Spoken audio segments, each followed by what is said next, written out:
Ayang udto mga igsoon no, nanapunta karon mga igsoon. Kini inyong ubos nga higala mga igsoon. So karon mga kauton mga igsoon no.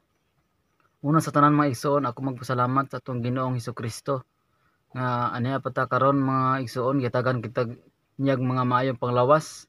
Kusog ug basko ug taas nga kinabuhi. Ug diin kita magapadayon mga igsoon sa atong mga adlaw-adlaw nga pang trabaho mga igsoon sa atong panginabuhi.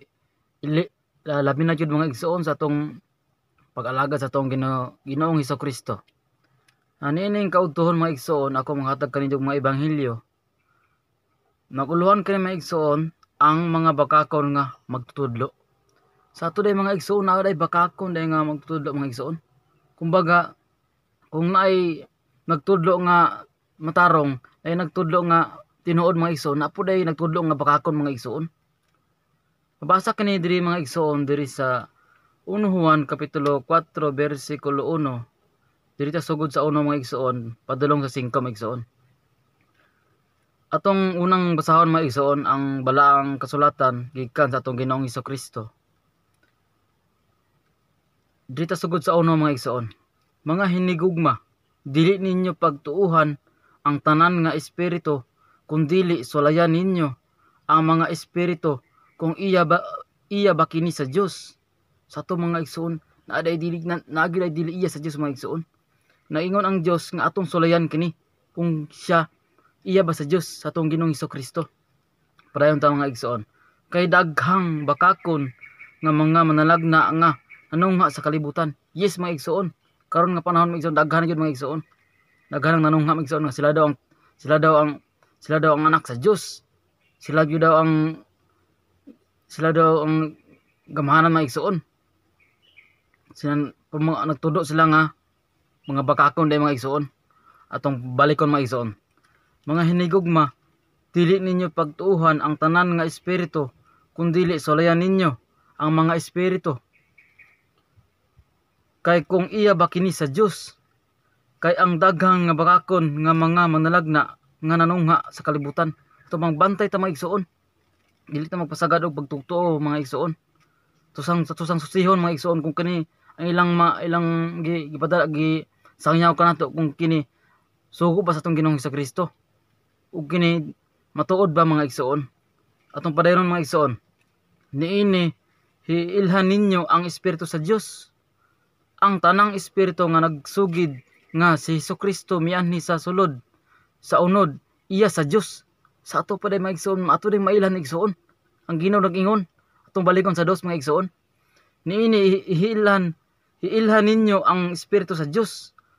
Ang tanang espiritu nga nagasugid nga si Hesukristo mianhi sa sulod sa unod iya sa Dios. Sumunit timaylan mga igsoon. Kung siya iya sa Dios kay nagsulti sa igsoon nga si Hesukristo Dios. Muna ang timaylan mga igsoon nga kita mailan na to siya nga siya tinuod nga dili siya nga bakon nga magsasangyaw, dili siya bakon nga manalagna mga igsoon. Kung siya magsulti nga si Ginoong Hesukristo mianhi sa sulod sa unod, ato pa nagpakatao siya mga igsoon. Si Ginoong Hesukristo nagpakatao, dili siya tao mga igsoon, dili siya ordinaryong tao. Kay gianak siya sa Espiritu Santo mga igsoon. Mao ni siya mga igsoon nga atong balikon na si Hesukristo mianhi sa sulod sa unod. Sa sulod sa unod sa tao mga igsoon. Munang dito siya ni sulod sa atiyan ni Maria mga igsoon, pero wala si hilabti ni Jose mga igsoon. Nahibulong ang mga tao, nahibulong si Maria nga maburos man siya. Lingon ang anghel niya, maburos man siya nga mo ko hilabti. Punay ito nitunga ang anghel mga igsoon, nga ningon siya nga magburos ka nga anak nga lalaki ug gihingalan ninyo nga si Jesus. Uno siya mga igsoon. Si Ginoong Hesukristo dili gyud tao mga igsoon, kun dili siya ni sulod siya sa unod sa tao.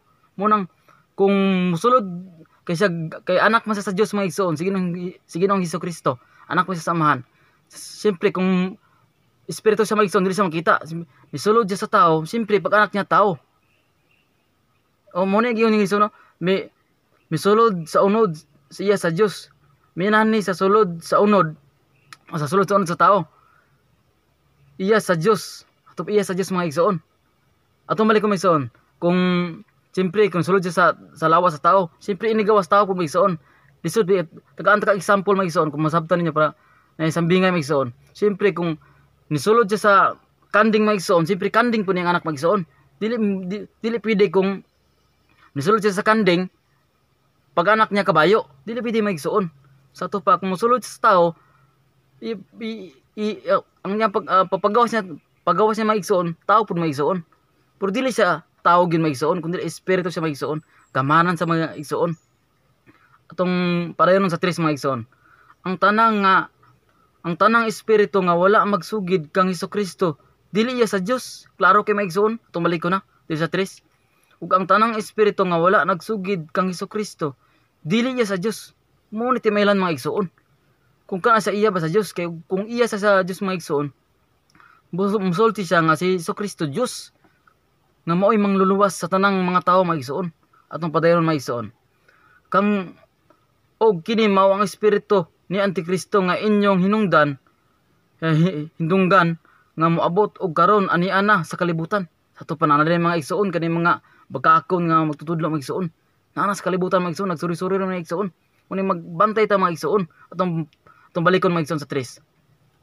Ang tanang nga espiritu wala magasugid kang Hesukristo, dili sa Dios.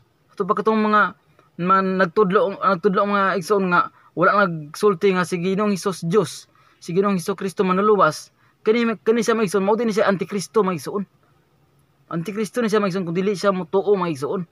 Klaro kay maigsoon atong balikon maigsoon no.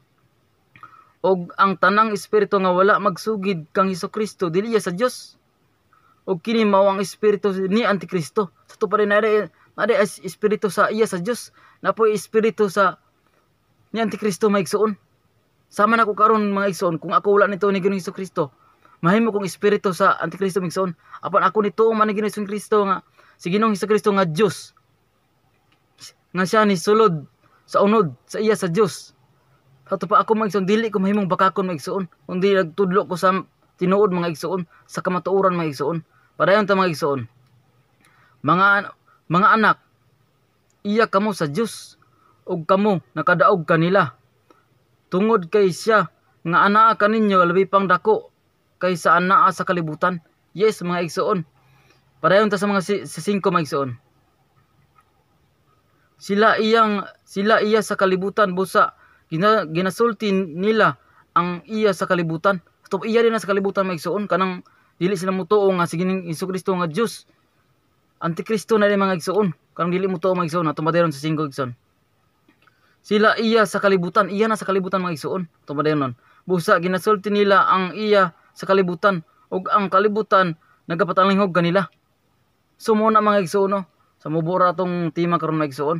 Salamat sa paglantaw niyo mga igsoon, sa inyong pagpaminaw sa mga igsoon sa pulong sa Dios. Hinaot mga igsoon no, ang pulong sa Dios inyo kining hisabtan mga igsoon bisang mubo lang mga igsoon. Hinaot kining igsoon inyo kining tumanon mga igsoon, mo kining inyong bantayan mga igsoon. Kung nay mo abot nga magtutudlo mga igsoon, ato kining susihon, ato kining sutaon mga igsoon. Usa ta mo to mga igsoon. Salamat Ginoong Hesus sa imong mga pulong gihatag kanako Ginoong Hesus. Hinaot nga ang naminaw ko mga igsoon, ilang patilanghugan ang imong mga pulong uban sa imong balaang espiritu. Sa ngalan ni Ginoong Hesus atong bugtong maluluwas. Amen. Sa ngalan samahan sa anak sa Espiritu Santo. Amen. God bless you.